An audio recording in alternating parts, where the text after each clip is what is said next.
Process-based perspectives are concerned with how motivation occurs.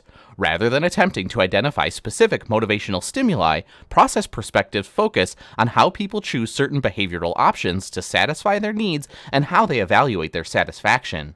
Let's take a look at the equity theory of motivation.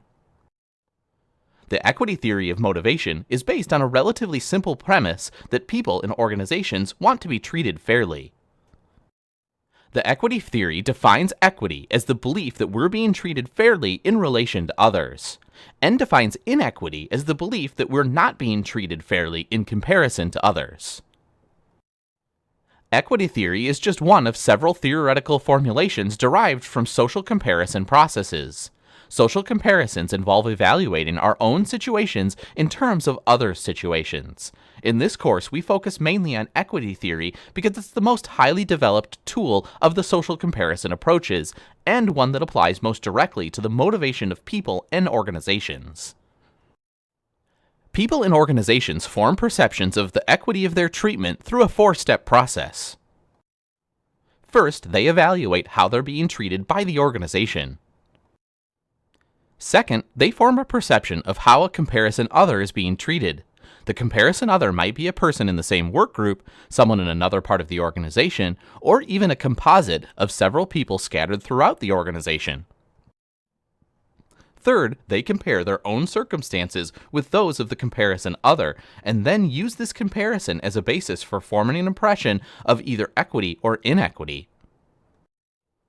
Fourth, depending on the strength of this feeling, the person may choose to pursue one or more alternatives. Equity theory describes the equity comparison process in terms of an input to outcome ratio. Inputs are the individual's contributions to the organization, such as factors as education, experience, effort, and loyalty.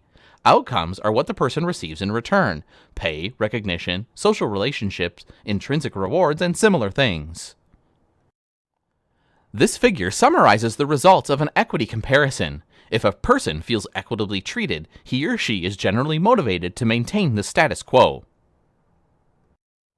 People may use one of 6 common methods to reduce inequity. First, we may change our own inputs. Second, we may change our own outcomes. Third, a more complex response is to alter our perceptions of ourselves or our behavior.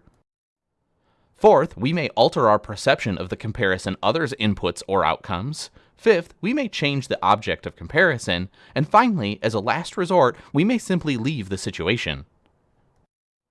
People form equity perceptions by comparing their situation to that of someone else's.